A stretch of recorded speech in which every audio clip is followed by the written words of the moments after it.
दोस्तों, आज का विषय है ब्रह्म मुहूर्त। जैसे ही आप जागते हैं तो बेड पर लेटे लेटे या बेड पर ही आप बैठकर ऐसे 3 बार अगर आप अपनी इच्छा को बोलते हैं तो उसी समय पूरी हो जाती है, उसे समय नहीं लगता।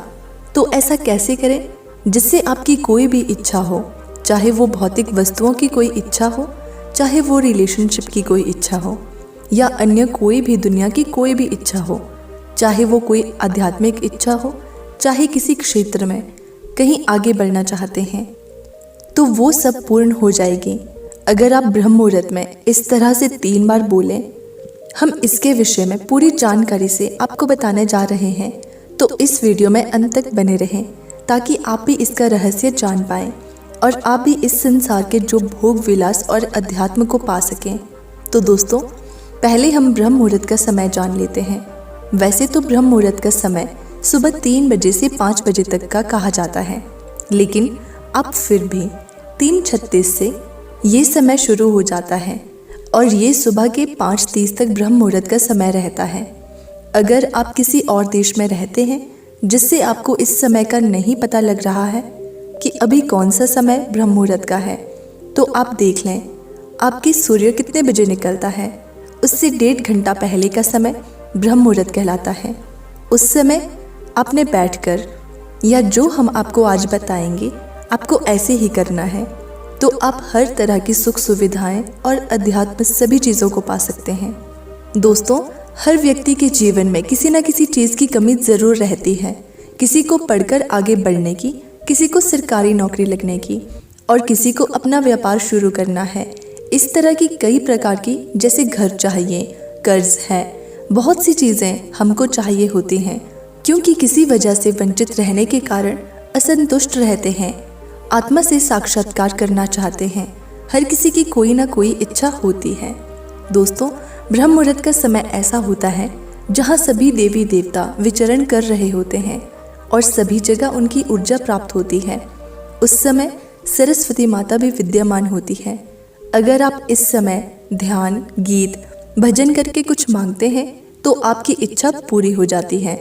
हमारे जो पूर्वज हैं, माता पिता के, हमारे दादा दादी, नाना नानी और भी पुराने ऋषि मुनि जो भी थे, वो ब्रह्म मुहूर्त में उठते थे। उन्हें इस समय का पता था कि यही वो समय है जो हर चीज़ पाने के लिए होता है, जो हर तरह की शारीरिक, भौतिक, आध्यात्मिक हर तरह की चीज़ें पूर्ण करने में सक्षम है। अलग अलग तरह की जो भी जिसकी इच्छा होती है, उठकर उसी का अनुसरण करो। और आज भी आप लोग देखते हो कि जब आप बीमार होते हैं तो सभी कहते हैं कि सुबह जल्दी उठा करो।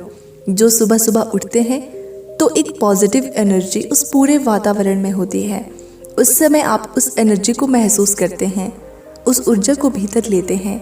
वैसे ही आपकी कई बीमारियां दूर हो जाती है, शरीर फिट रहता है, शरीर ऊर्जावान बनना शुरू हो जाता है। इस समय में आपकी चेतना का स्तर बहुत ऊंचा रहता है। और अगर आप भारत में रहते हैं तो आपका 3:30 पर ब्रह्म मुहूर्त शुरू हो जाता है और ये 5:30 तक सुबह तक रहता है। इस समय के बीच में आपको उठ जाना है। आप चाहे ध्यान के लिए बिस्तर में ही बैठ जाएं या आप उठकर भी बैठना चाहते हैं तो आप अपना स्थान बना लें, कमरे में या पूजा घर में, जहाँ भी आपका मन करें वहाँ पर आप अपना एक स्थान बनाकर बैठकर ध्यान करना है। करना क्या है, आपको धीमी सांस लेनी है। आपको सांस ज़्यादा नहीं लेनी है और ना ही ज़्यादा छोड़नी है। आपको बिल्कुल थोड़ी सांस भरनी है और बस हल्की सी छोड़ देनी है। आपको उस समय शांति का अनुभव होना चाहिए। आपकी सांसें स्वाभाविक होनी चाहिए, जैसे अपने आप सांसें आ रही है और जा रही है। जानबूझकर उसे बदलने की कोशिश ना करें। उसमें ही आपने ध्यान करना है, नाम जप। जो करना है आपने इसी तरह करना है, नाम जप करें, ध्यान करें। उसकी विधि भी हम आपको आखिर में बताएंगे कि नाम जप कैसे करना है। जैसे ही आप इस समय पर उठते हैं तो आपका शरीर ठीक रहेगा और ऊर्जावान बनेगा। और साथ में ही इस समय जब आप अपने मन में लंबी सांस भरकर अपने परम प्रभु का नाम का जाप करते हैं तो आपका मूलाधार चक्र बहुत मजबूत हो जाता है, उसकी सिद्धि होने लगती है। आपकी धन की समस्याएं भी खत्म हो जाती हैं, जिससे कि आपका अगर कर्ज है वो भी खत्म हो जाएगा। नई नई जॉब और धन की समस्या भी खत्म हो जाएगी। आपको बस नाम जप करते रहना है और सकारात्मक ऊर्जा, कौशिक ऊर्जा का प्रवेश हो जाएगा। जहाँ भी आप साया करेंगे वहाँ भी आपका सकारात्मक ऊर्जा होने के कारण वहाँ का वातावरण भी पॉजिटिव हो जाएगा। जहाँ भी जाकर बैठेंगे वह भी अच्छा सकारात्मक महसूस करेंगे। आप तो अच्छा महसूस कर ही रहे होंगे, और अगर कोई व्यक्ति जो बीमार है उसके लिए भी आप इस समय में नाम जप करके 1 गिलास पानी को ऊर्जावान करके उस पानी को दवाई में बदल सकते हैं। अगर उस रोगी को पिलाते हैं तो काफ़ी राहत मिलेगी, उसका शरीर भी रोगों से मुक्त होना शुरू होगा। उसके लिए आप जब भी, जैसे हम आपको ध्यान करना बताएंगे वैसे करना है, और सामने 1 गिलास पानी कांच के गिलास में रखकर ध्यान करना है और वहीं पर ध्यान करें तो वहाँ पर ऊर्जा फैल जाएगी और वो पानी में भी पहुँच जाएगी, जिससे आप रोगी को वो चमत्कारी जल बनाकर पिला सकते हैं। आप देखेंगे कि जब वो पानी रोगी के अंदर जाएगा तो रोगी ठीक होना शुरू हो जाएगा। आपको नाम जप कैसे करना है इसके बारे में जानते हैं। इसके लिए आपको कोई विधि विधान नहीं करना है।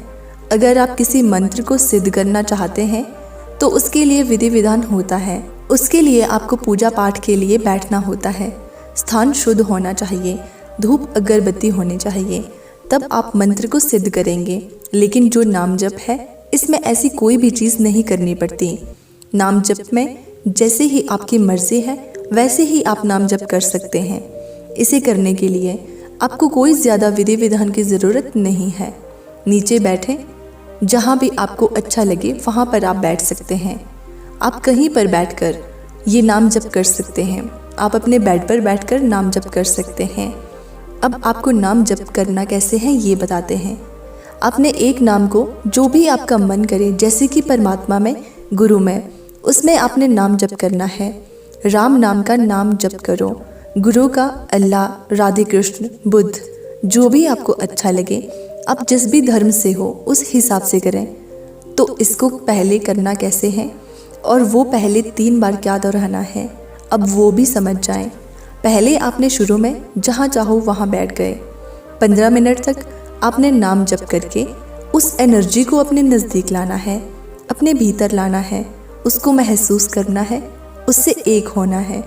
और जब एक हो जाएंगे तब हम वह 3 बार अपनी इच्छाएं बोलेंगे और फिर वो पूरी हो जाएगी। करना कैसे है, जिस विधि से ज़्यादा रिजल्ट आए हैं हम आपको बताने जा रहे हैं। कैसे ज़्यादा से ज़्यादा लोगों को रिजल्ट आए हैं, उसके लिए आपने क्या करना है।